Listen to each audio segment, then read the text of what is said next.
When you're ready. Yep. Okay. All right. Good evening. Let's call the March 12th meeting of the Ocean Highway Port Authority to order. At this time, will you please stand for the invocation led by Vice Chair Nelson, followed by the pledge. Let's pray. Heavenly Father, we thank you for this time that we can come and do the business of Nassau County and the Port of Fernandina. We ask your blessings tonight. We ask you to be with each one here. Give us the wisdom and the knowledge we need to execute our duties. Father, we ask that you be with our police and fire and our military who watch over us and protect us. We ask now that you go before us, guide us and direct us in Jesus' name. Amen. Amen. I pledge allegiance to the flag of the United States of America and to the republic for which it stands, one nation, under God, indivisible, with liberty and justice. Please call Commissioner Hill, here. Commissioner Moore, Here. Commissioner Cole, Vice Chair Nelson, Here. Chairman Taylor. Here. Thank you. All right, so welcome and welcome to our guests. And we have a few here this evening, so very happy to have you. And we do have a couple of public comments for non-agenda items. So right now, we'll ask for, is it Ron Coddington? All right, I got it right. Would you please approach the podium? And thanks for joining us. 60 seconds, I promise. Ron Coddington, Captain Port Services. We're here. I was here to make a report. Communication proposal for your engineering services. Captain Port Services is a $2.4 million company with 5,000 employees. But our primary focus is folks in the provision. Primary business development for folks. If you look at either of the ports on the northern coast of the Gulf of America, you will see that we are in those ports. We are also very strong in coastal development division, also from our offices in Beaverton, where I reside. Captain Ports is the biggest company in shipping shore cranes, and that's interesting to hear because you do have trouble. We also have developed the biggest shipping shore crane inspection procedure in the world. It's very interesting, and you can take one sheet of paper on your computer and have your entire crane inspection with the way we develop the program. In going towards putting it together a proposal for your engineering services, I can tell you that we will be looking at every single local firm that can provide services such as survey, etc. When we come into a place, we don't like to bring all the people from out of state or out of the area. I'm in the state of Florida. I'm far north than Boca Raton, Florida. So, but we will bring together as many local people as we can. We think that that's the right thing to do for everybody like recognition like yours. And I'm not going to take any more time. I just wanted you to see me, and I'm going to take a walk through your report. So I'm going to your report's like you'll see very professional proposal from us. And I hope you remember the little bit that I said when you look at that proposal. Thank you very much. Thank you, Mr. Coddington. Thanks for doing your homework, due diligence, coming up here and visiting. Thank you. All right, up next we have Mr. Bob Virtue. Mr. Virtue, welcome. Bob Virtue, 414 3rd Street, Fernandina. Good. I have two of them. One is property sale. I basically want to know where we stand on that. I went to the HCR, the builder code website. It shows 3 individual lots and the 4 lots, 3 lots together. So there's 4 subdivisions. And it says that the lots will be sold or sold down basically at $285,000 each. And I know in the last meeting we said, I know that you, Chairman Taylor, said we would sell the thing as a whole. We would try to sell it as a whole. And we were Mr. Griffin, who was sure that we said that he was going to search the wire for the entire property all be lost. And Patrick was going to check with the city to see about what it would cost if we were to subdivide the lots. notwithstanding the fact that that might be a problem to begin with. And Mr. Ribbon also said that we ought to, in the vicinity, and that we ought to get deed restriction on each of the three individual lots, which obviously makes sense. So my question is, where are we on this? The second issue that I have is, I sent each of you an email with April 22nd as the date of the mediation for the, Haverford House and then 30-foot buffer. So I just wanted to remind everyone, April 22nd, 9 a.m., Herndon Beach City Hall chambers. Thank you. Yes, thank you, Mr. Virtue, and also I know Patrick had sent it out to us as well, so we have that, should have that on our calendar. Regarding the three lots that are still listed, we did, this board did discuss, the intent was to sell the entire lot. That's, again, that was my recollection. I think that's what the consensus was. Based on that, Patrick, would you be able to reach out to Mr. Griffin regarding I guess, the marketing side of it, and see if he can remove the three individual lots, just focus on the single. Yes, sir. All right. Moving right along, approval of minutes. We have February 12th, 2025 and February 26th, 2025. We can take them individually or together. I'll entertain a motion. Motion to approve those minutes. All right, we have a motion from Commissioner Hill. I'm sorry. We have a second from Vice Chair Nelson. All those in favor? Aye. All right. Court attorney reports. Patrick. Thank you, Mr. Chair. Welcome back to the country. Yeah, thank you, sir. There's no written report this week. I was out of the just last week. Just a couple of quick things. You should also see these in your email. We have some hearing dates in the property appraisal case on the 18th. This is a reschedule due to the judge's availability. The property appraiser's motion to dismiss the 2023 portion of our case. And then hearing again on 18th for Zan information consumed link. The next hearing in that case is on June 26th, and that is our motion for summary judgment. So that has also been scheduled, and then the information consumed link on that. So if you have any questions on it, just reach out to me individually.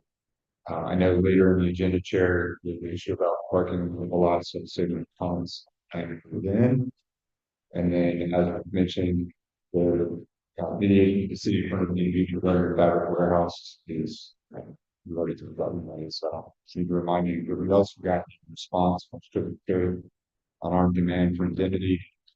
Only briefly looked at it, just came in today. So my associate goes through the gist is that their claim is they did what they were told to leave. Whether it's OPA directly or through its agent, I think they consider OPA and the operator one and the same, because they were hired technically by OPA through a grant to do this process, took direction from OPA's agent, which is Nassau Terminals. So it's what they're saying is they did what they were instructed to do, which is relocate the warehouse. And there was no permit for that. So they denied our demand for indemnity, but we're going to look at it closer and associate go through it, kind of cross-reference, cross-check everything. My expectation is that we may need to prepare a similar demand for indemnity to the operator, given that you all know this year, it's their direction to move it, and that's the situation that's been mediated with the city. So we'll work on that. The answer to the question, follow up the next one. So if they're looking at us as one of the same, we're not one and the same, but then would the operator have some sort of recourse to go after them? Or I don't want to speak to what the operator may be able to do. I know we're a different entity, but and I discussed this earlier with Commissioner Nelson. From their perspective, they're going to take direction from who hired them. Open assignment grants, because that's how that particular process worked. The point person was our agent. That's what who gave them direction. So it wasn't that Coach said, that's not a good spot. I'm not going to put it there to people here. So they're kind of pushing back on that. any questions for Patrick? All right. Moving right along. Pierre, Port Accountant reports. So in your meeting packets should be the February report. So we received the quarterly fee from the operator, and some harbor, admin and bunkering. And then, again, normal, expenses. Um, we are waiting on some reimbursements for some of the legal fees. Is that $9,000? We're waiting on reimbursement for the property appraiser case from uh, the operator. And again, nothing else of note unless anyone has any questions. And then the next page is the balances as of February 28th. Any questions? And so the next item is the actual audit report. So all of you have seen it multiple times. You've seen it in draft, seen it, obviously you've got the final copy electronically. Tonight you have a hard copy in front of you. So this is the final report. So we do need to approve this report so that I can submit it. The last step in this process is for me to submit this to the Florida Auditor General. That's by June 1st. So we are in plenty of time, but that's the last step in this process. So I just need your authority to sign this up to submit this report electronically to their system. And I don't know if anybody has any questions. Obviously, you've seen the auditors. Obviously, it starts with the independent audit report. All the financials, obviously the management discussion and analysis that we've talked about in great length, which is our verbiage. And then the notes to the financial statements, if I would suggest you take some time this is the most detailed and single place where everything appears. Yes, we have some written procedures for grants and stuff like that, but as far as what's going on, as I said, from an accounting standpoint, the notes provide you kind of a robust detail with some details about property and all that kind of stuff in there. And then at the back of the report, you have, there's three reports. So the first one, these are at the back on page after all the notes to the financials and after the schedule of revenue and expenses is the independent audit report of internal controls. So one of the things that the auditors have to issue an opinion about is our system of internal controls, and obviously that they didn't find any deficiencies in our system. The second letter is the management letter. So, and that's where they would raise any issues to management, which is the board, essentially. And again, no issues were found. They also look and see if there's prior audit issues that have been raised. Again, no issues were found. And then the last one is the independent accountants report. Again, these are all required by the state. So just various, because of the grants that we have and things like that, all these reports are required by the state of Florida. So, but again, there's no issues have been identified, no items of note as far as, and again, you've seen this in the draft version and the electronic version. So unless anybody has any questions. And so just the second book is the discussion and analysis, which is just, again, really is kind of a more higher level view of government accounting and accountable responsibilities of government accounting, Mullen Jenkins and things like that. So that's, again, the report's final. So I just need a motion to adopt the auditor's report, which is the green book, so that I can now submit it to the state auditor general. Right. So no questions for Pierre? Do we have a motion? Motion to adopt, the audit. Right. We have a motion, Mr. Hill, second from Commissioner Moore. Any discussion? All those in favor? Aye. Actually, you don't need a second. That's their report. So Yeah, the other one is just, and so we'll submit that, and that will be 2024 to a close as far as all our responsibilities. So thank you. thank you. All right, port operator report. Kyle, thanks for joining us. And then, so, submitting the report again. I'm the best. And I will get it filed.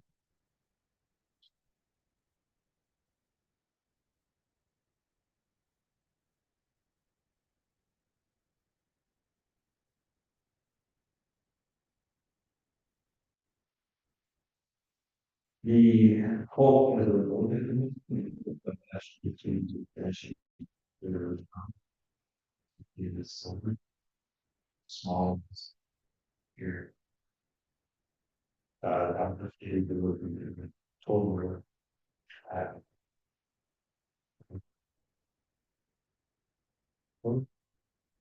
and leadership. Any questions on our time? This is to compare. You.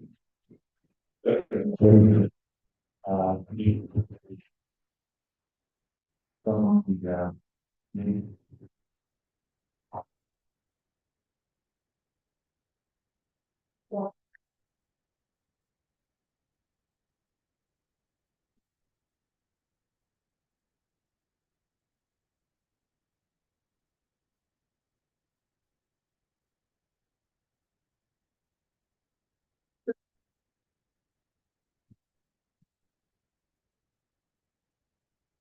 This,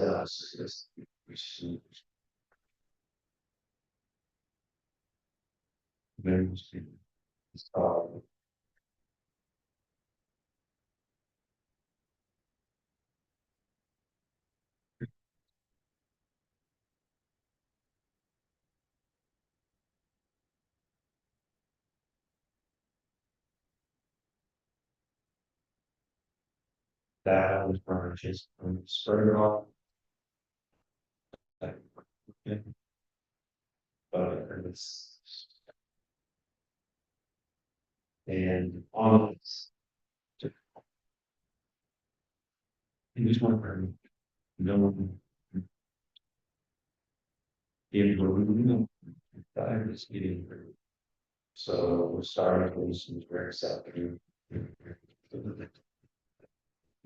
It's so we continue on kind of yeah. So what's a fix for that? I mean, a sort of wall or what And sort of legacy wall? the neighborhood was just kind of we so we need some sort of yeah to be in the water. Yes.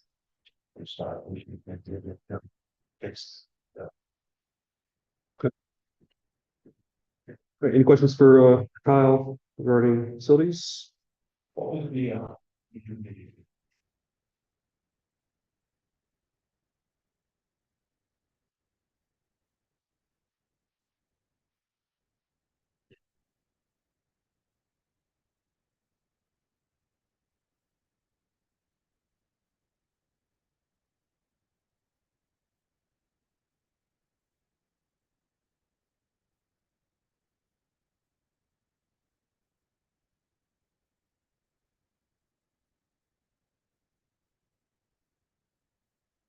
New business report. Do you have any updates on new business that might be coming?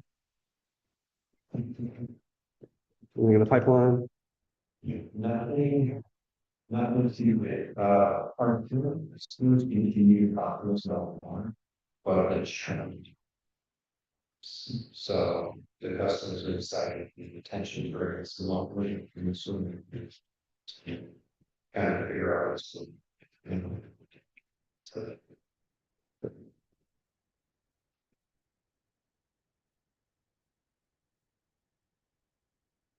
Kyle, thank you. Old business. Tab 11A, parking on the open lots, the liability. Patrick, and then you had some information regarding liability on it. Well, first, I'll acknowledge that Vanna got an answer from the carrier, who indicated that activities such as that would be covered. So that's really the best news. So appreciate your saying. We've done some research and come up with some disclaimer language that's sometimes fairly word papers written on, but we haven't. So if you all want to move forward, I had an associate do some research from some other entities, posted some things on their website that, hey, we're going to do this, and put the disclaimer there. Probably have something on site to sign a piece of paper right out or something, but again, a whole lot of effort in that is not really going to have a terrible lot of protection. Really, it's that your carrier said you'd be covered. So you all decide to do that, I think we should let them know formally, because really it's just a question, can we do this? Or if we do it, will it be covered? So if you all decide to move forward, just let them know, through Roseanne's bond, and I can provide some language. So it's really up to you all. So disclaimer or not, it really doesn't matter either way. I mean, because thinking about it, I mean, yes, I think it came up, I think Mr. Moore brought up at the last meeting that someone falls in a hole or, trips and gets hurt and they come to us because we didn't have some sort of notice that we're not responsible, we're not liable, or even if someone parks in there, we're not liable for theft or anything. I mean, should we or should we? Yeah, I think really the disclaimer would be, that OPA is not responsible for another person's personal property. Certainly, if someone gets injured on your property, there's a number of issues that could be there, whether you had previous knowledge that there was a dangerous feature or something like that. But you're covered by insurance. That's what you pay for. That was really the question I wanted answered. There's always, people ask me all the time, can you sue someone before they even finish the sentence? I say yes, because you can sue anybody for anything. It's just a matter of whether it survives and what your actual damages, liabilities may be. But you've got insurance, and we can add a little bit of comfort by having a disclaimer, but that's really about it. That's about all I can do. I think we should, just to be, I feel better if we had. Some sort of side. Okay, so now that we understand that's covered, and we can talk about signage as well. We had talked about going back to the idea with the Shirt Fest parking. If it's a good idea, bad idea, worth the time, the efforts, or not. Uh, Anybody given any more thought regarding that now that we do have the question answered regarding liability?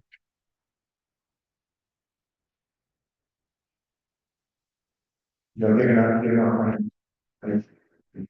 Any, turn on. Any revenue.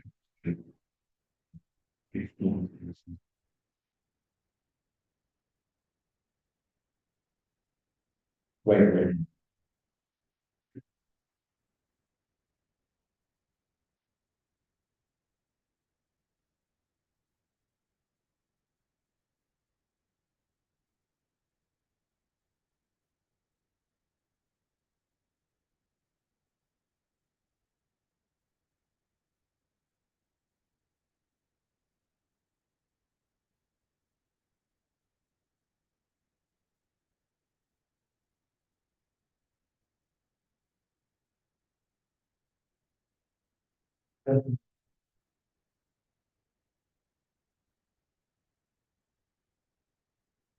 Well, I know there were, I think, a few that came up at the last meeting. I believe Commissioner Hill brought up maybe NEF or National Education Foundation, but using that toward a maritime scholarship.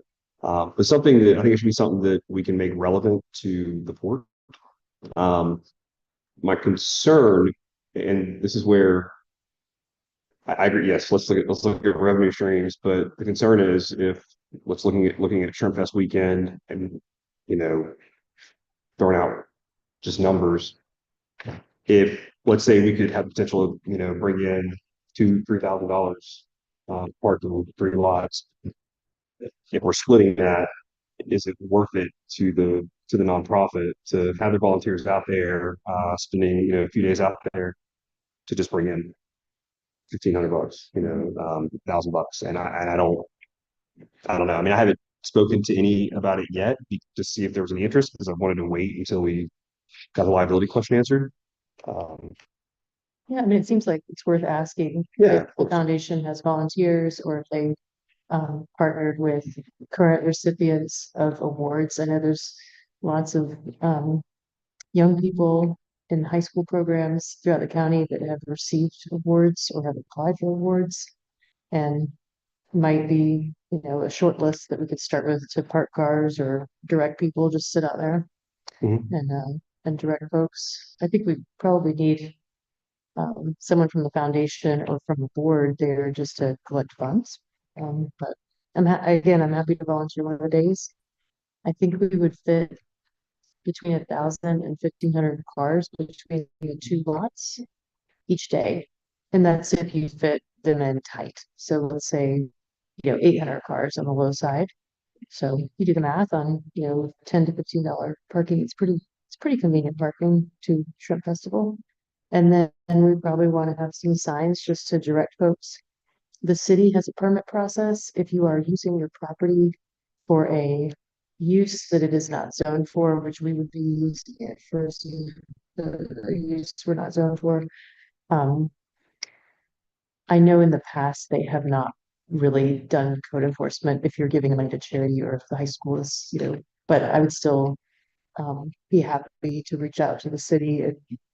I've looked at the permit and it just asks for hours of operation, basic info. Yeah, if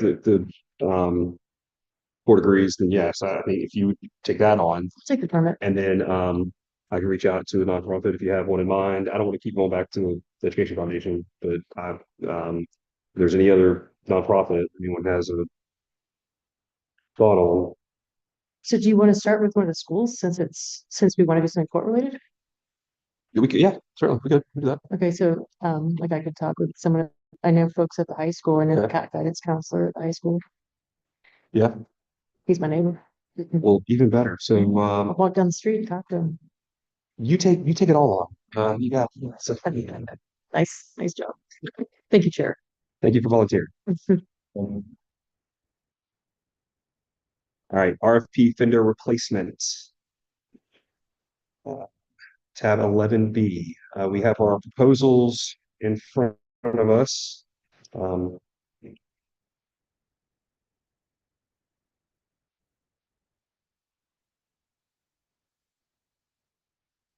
Any questions, discussion? If there's any operator recommendation, but these are the proposals and we need to take an action on this item.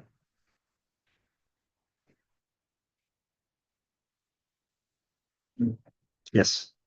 Have you enjoyed Patrick? Read through this, you comfortable with it? I mean, these are just responses to the RFP, so it's really, I mean, I'm, you know, scores not a contract, you just need to see who's qualified, who looks good. I don't know, how long this team have to improve. Yeah, so, you know, as far as the qualification, they don't seem qualified. Pretty equally. Our recommendation is still going to be. Nice.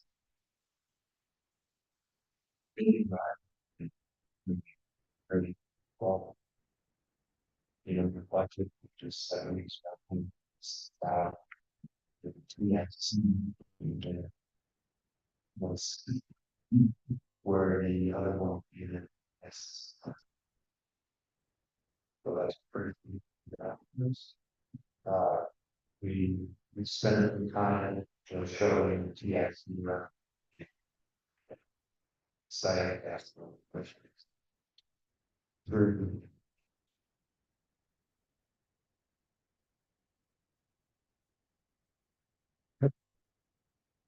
Any questions, comments, board action regarding to? I'll make a motion to approve the TIC proposal. Okay, we have a motion and a second for TIC. Any discussion? All those in favor? Aye. All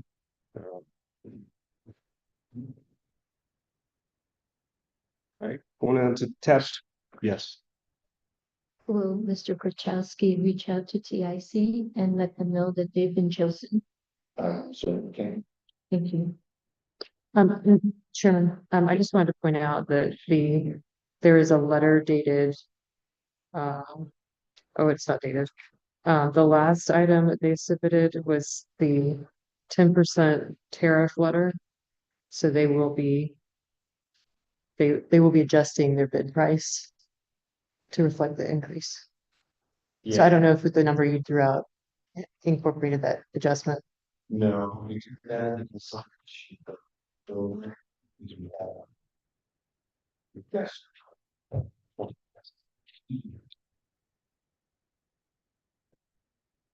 Thanks for pointing that out. All right. New business, issue statement for reports, TPO related item. Mr. Hill, is this your item? Yes, this is my item.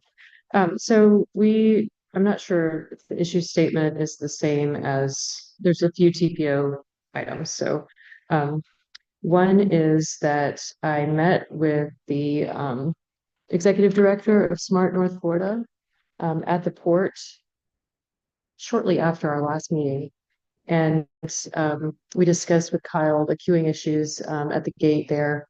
And he recommended that we puts this project forward for the TPO just to analyze the queuing. And one of the suggestions was to utilize the cameras that we already have because they're really high resolution. And whether or not there may need to be additional equipment, they can leverage existing equipment. So he said it would be a great idea to put this on the list for projects for a study, just to see if they might be able to help us analyze the queuing as the trucks are coming in. We already have, according to Kyle at that meeting, we already have a software that we utilize to talk to most of the truckers, but there are some trucks that pull up on occasion that are lost and they'll come into the port and they'll do U-turns. And there's other things that we might find out through analysis that we didn't know were issues. So they offered to add this to their study list. So the TPO meets tomorrow, and on our agenda, we have a list of projects that would be potentially, studies in the Northeast Florida region. And then what they do is they come back with a revised list. So they do like a round 2 of studies. And so Jeff offered to take this as a round 2. So it won't be on tomorrow's agenda, but it would be on the next agenda for the TPO. So it's just a great way to leverage that existing relationship and those resources. That's what they're there for.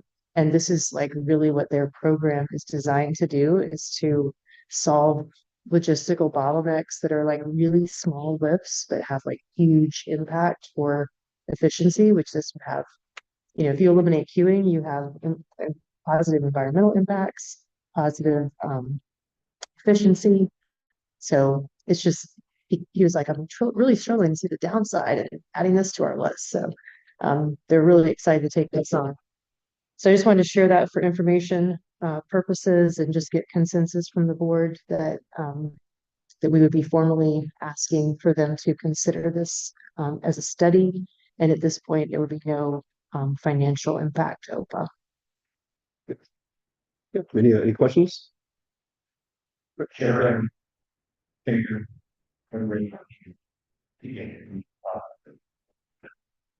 Didn't do one,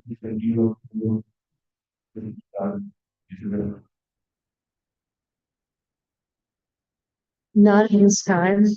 So Smart North Florida, they have their own funding sources to kind of identify problem and issue statements within the local North Florida FDOT region. If we need to make significant infrastructure investments that would follow from the study, then that's where we would be going after grant funding. But at this point, the study itself would be fully performed by TPO. Yep. All right. Any other questions? So there was one more item for TPO that came in kind of late. And that was, what does this acronym stand for? It's right there. Okay, so this is an ICAR agreement. So maybe intergovernmental coordination, yes, and review. And I asked for a red line. I don't think it's changed much from 2016, but he did say that it was updated. So maybe there have been some changes, but Patrick didn't want to spend any time reviewing it without the board's consensus. But the last time we entered into this agreement was in 2016, and it formalizes OPA's engagement and representation on behalf of the citizens of Nassau County. And if I could just please humor me, because it might be a little boring, but the way that FDOT funding gets approved in a fair and equitable manner, and I mean, it's constitutional because it's tax dollars. At the end of the day, it's taxes, right? So the way that we are accountable to the people who pay those taxes is that it's apportioned based on population. So Nassau County, in terms of population, is a very small county in Northeast Florida. We're huge geographically, but we're small population-wise. We're like tiny. So to get a project that has any impact to serve the vast expanse of geography that has to carry all these thirsty people headed toward the ocean, right? Like all the stuff that has to come onto the island to serve the port, that has to leave the mills, has to travel on FDOT roads and infrastructure. So in order to get those projects, we have to sit out a lot of time, a lot of projects that are funded in the 5 county region in order to get impactful projects. So they'll allocate projects to, Duval County in a portion to the people that live there, not the people that work there. And I don't know how many different ways I have to say that, but like I work in Jacksonville and I drive across roads, but my employer is not what's driving investment in roads. It's where I live that drives investments in roads. So the way we make sure that Nassau County gets representation is through 2 seats on the board. One is a county commissioner and the other is a authority commissioner. And there are other authority commissioners throughout the 5 county region. St. Augustine has authorities. They have an airport. Jacksport has an authority. Jacksonville International Airport has an authority. So we're one of those authorities, but really we're one of 2 seats for Nassau County. And we just need to formalize that TPO and OHPA have agreed that one of those 2 seats is an OHPA seat. And what's changed since 2016, in terms of population, Yulee is now big enough to have its own transportation planning organization.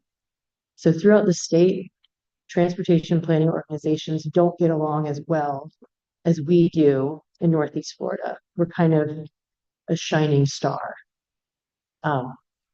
And other TPOs wish that they were as well coordinated as we are, well-oiled machine. But what you would see in other areas like Miami-Dade is that every time an area has enough population, they fight for their own planning organization. And so they have lots of small local planning organizations that fight with each other over state dollars. And so you can't be shovel ready when you're fighting all the time. So we have a nice, we're in a nice position because we tend to be shovel ready when the politics changes and the funds get allocated. TPO in North Florida has a project ready to go. And so we coordinate very well with FDOT. But Yulee now has enough population to have its own board member. And so what we want to make sure is that that we represent Fernandina Beach, Yulee on that board. And so we need to make sure that at least one project, every time there's a round of funding, at least one of the projects for Nassau County comes from that area. So Fernandina Beach, Yulee are going to be the focus areas for TPO.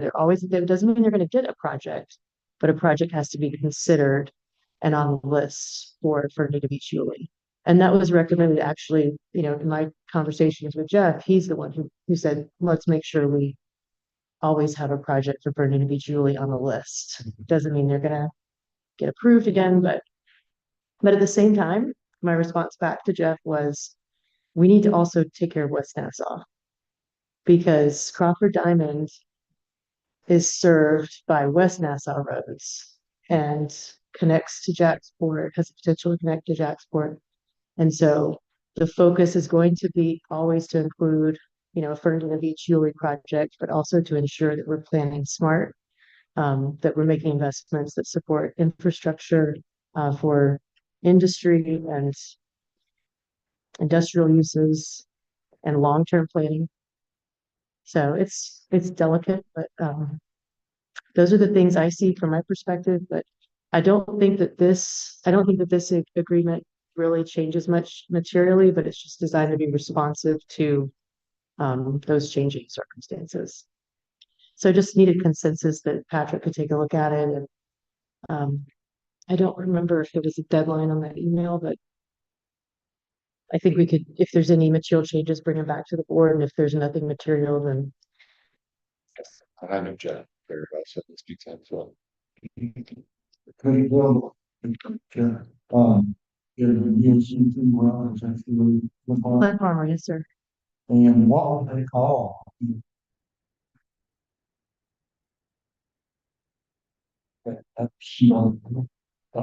Yeah, so because all of the counties are growing, it doesn't get us another seat in Nassau County. It's, so it doesn't balance out because of the overall population. It's only to say that that's another MSA potentially based on the population growth. Based on the rooftops, that's another node of enough residences, and I forget if it's 10,000 rooftop, 10,000 people, but it's based on census data. So it's based on number of population. Once you get over a certain threshold, you could potentially have your own, TPO. But there's multiple nodes within the 5 counties. So like Jacksonville's one, St. Johns County actually has 2. So it's whenever you get to a certain population threshold, you could potentially petition the state to get your own TPO. But I mean, the TPO has such vast resources that it wouldn't make practical sense to stand up your own board. The funding would be so small. Any other questions? Well, and I'd like to point out that Mike Cole served on the board for 8 years for TPO, so very well liked by that board. All right, Michelle, anything else? Nope, that's it. Question. Yes. Who will sign the document, the chair or? I'm gonna review it. Okay. Make sure it's covered. So we don't have to come back for it. Thank you. Tab 13, Office Manager Report, Rosanna. My written report is attached to the meeting packet and some updates. Commissioner Moore secured our reservations for the Florida Ports Council legislative meeting in Tallahassee. We will stay overnight. Thank you, Commissioner Moore. Just a reminder, we need to revisit the OHPA Nassau Marine Terminal revenue details. We need to do that ASAP. And on April, next month, they'll be doing some renovations here at the auditorium. So I'm trying to find a location for our meetings in April, and I will keep you guys up to date on that. All right. MLK was suggested. And you've already reached out to the city regarding potential for MLK. For MLK. Mhm. For free. So I'm looking for a free Denny's. All right. Court Commissioner items. We'll start with Commissioner Hill. So you've already heard my TPO report, so it's the thunder I have. All right. Great report. Great job. Vice Chair Nelson.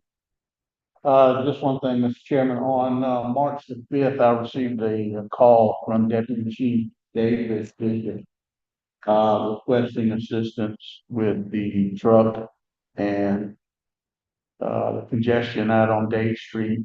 So I told him that I would give Kyle a call and we would set up a joint meeting on the 6th.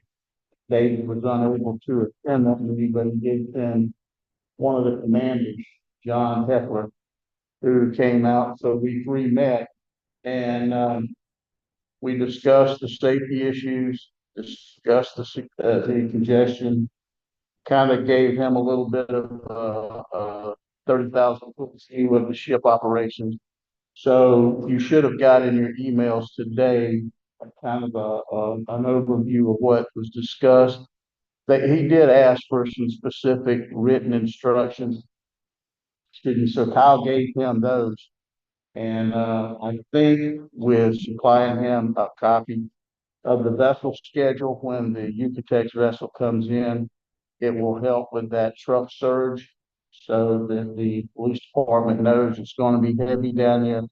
He's committed, Commander committed to have patrol units in the area to assist, so that we don't have, an issue with the neighbors or the truck drivers. So it's going to be heavily monitored. Al's even, instructed his staff to put eyes on it. If there's any backup or if anybody's not abiding by the rules, then Kyle's gonna step in and take care of the, administration punishment on that. But I think with everybody working together, you're gonna see a big change in how that, traffic flows out. That's great. So this is, Kyle, this is the same issue, the same vessel from, I guess, last month when we had the complaints come through. Okay, right.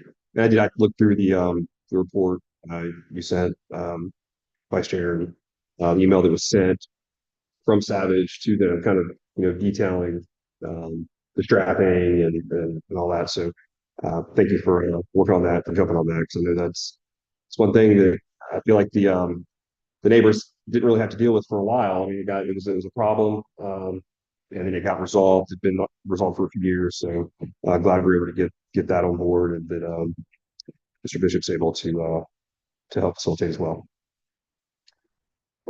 Mr. Cole. Nothing really important. I kind of got more. All right, Commissioner Moore. Yeah, the concern, yeah.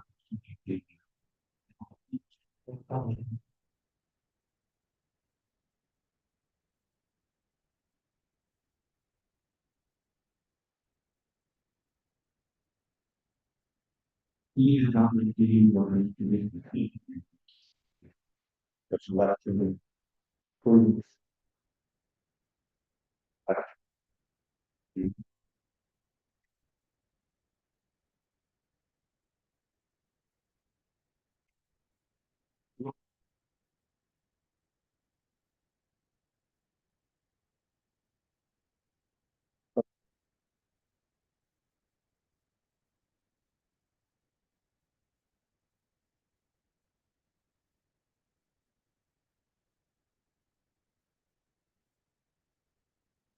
Thirty percent of the leader and the step of you. The new war. From.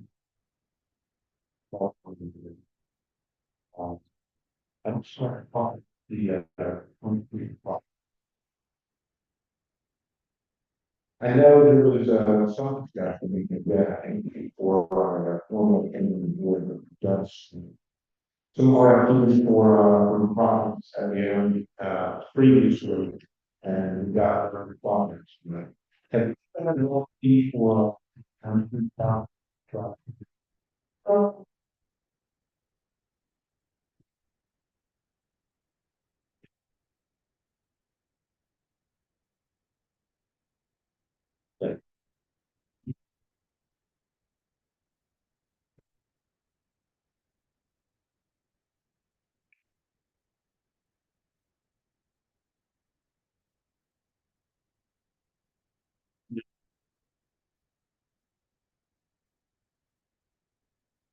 Maybe our website a little bit more user friendly, so that if now sorry.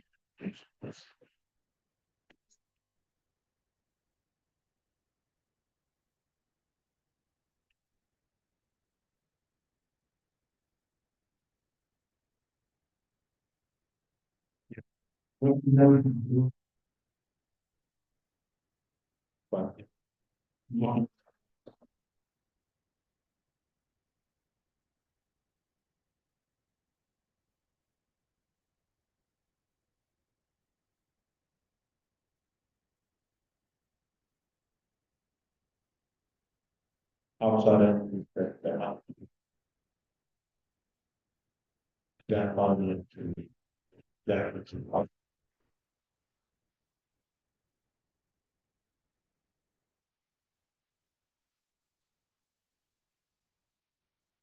Okay, so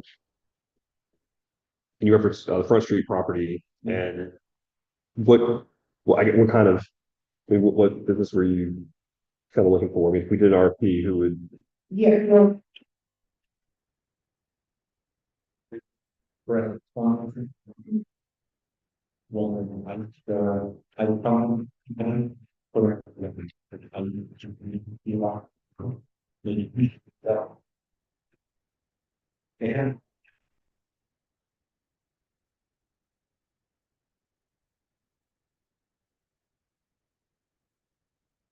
the leader, that can cap, your odds of the, time. So they initially expressed the interest in that bar. Yeah. The other company.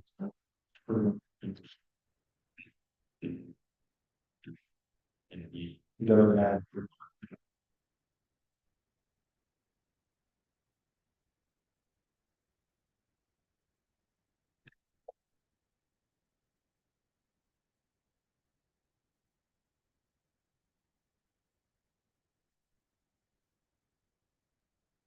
He expressed also Excuse me, Commissioner, is it like a twice the ice?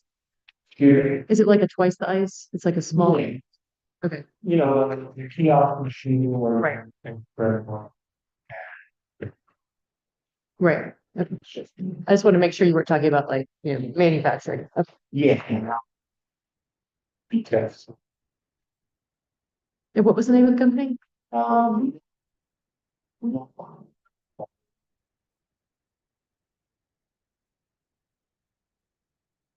They're out, telling. Make that. They are.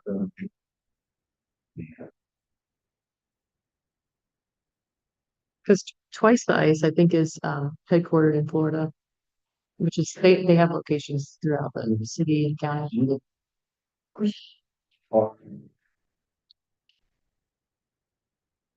All right. And then also talk to the, some, the shrimp processing plant. That's next to them. They are.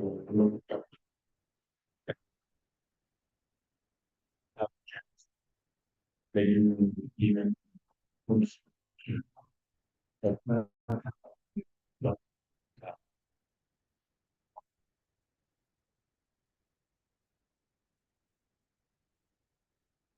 Not a good idea.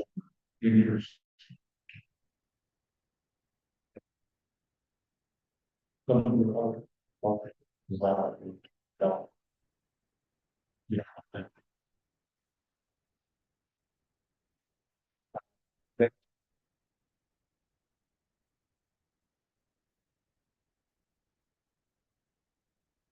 Doing something with so, I'm at one where, you know, maybe that means you're willing to, or to actual, as far as develop the, of that piece of property. I think, now. The.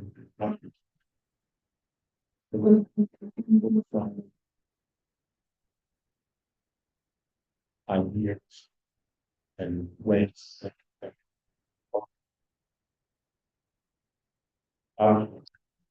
There's other restrictions of the. Did you build the restaurant? You could, are you interested? we have. I mean, know some people who are, I personally know, not me, but. Well, I know some people who like. Um, any questions for Commissioner Moore on? I applaud your efforts. I applaud, looking at opportunities, to utilize that property.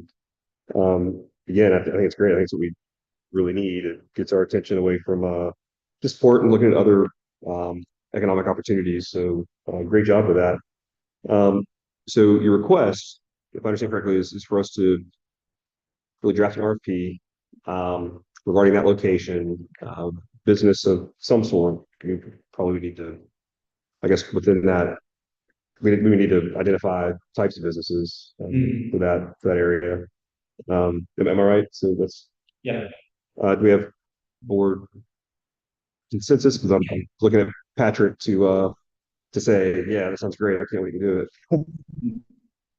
Yeah, I mean, you could do it a number of ways. I don't know if you're talking about disposing of the property. That's not what I heard. So, I haven't looked at that piece of property in some time. I need to re-educate myself on exactly where it is and what you can do there. Yeah, I mean, you could put sort of a, I don't know if I guess an RFP is a good enough word for it now.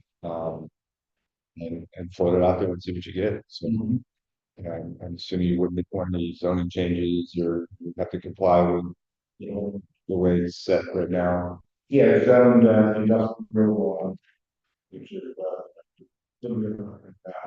like that, we would, actually, whatever business, you know, on that site, if you don't, it would have to be, really, we want to, there.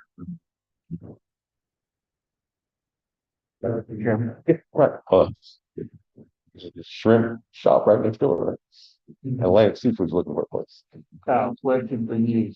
That might still be in use for an overflow parking for, vessel out, right?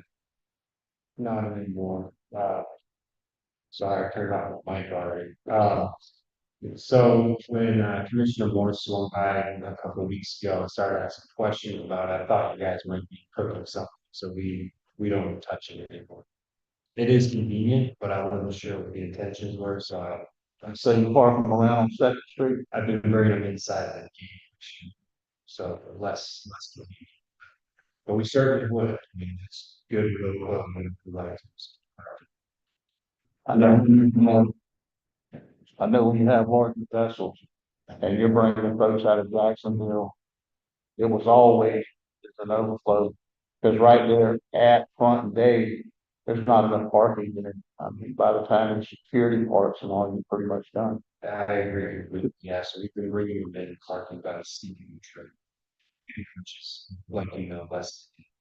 So if it's more convenient right now, if you use that as an overflow lot, you can just do that until if something comes up. This is going to take, I mean, this will take some time to draft the RFP, put it out there, and then even, I mean, this development of or getting the partnership synced up with whatever the business is.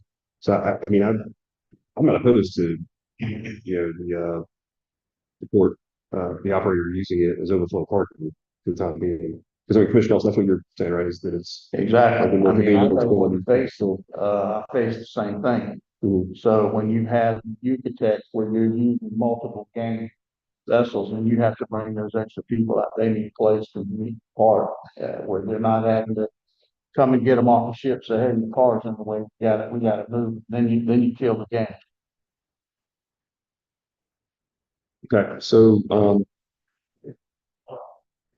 do we need a formal vote for an RFP or just you start kind of want still do two things to that and then in addition to I think that for the time being or consensus to just let the operator folks use that as overflow lot for the time being.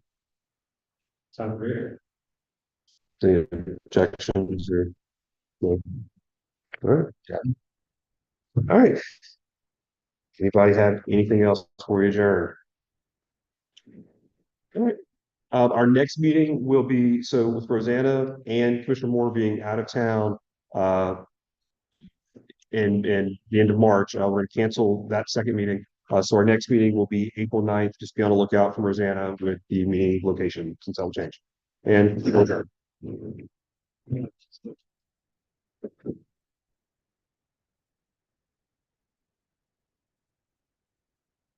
It's just gonna get everything.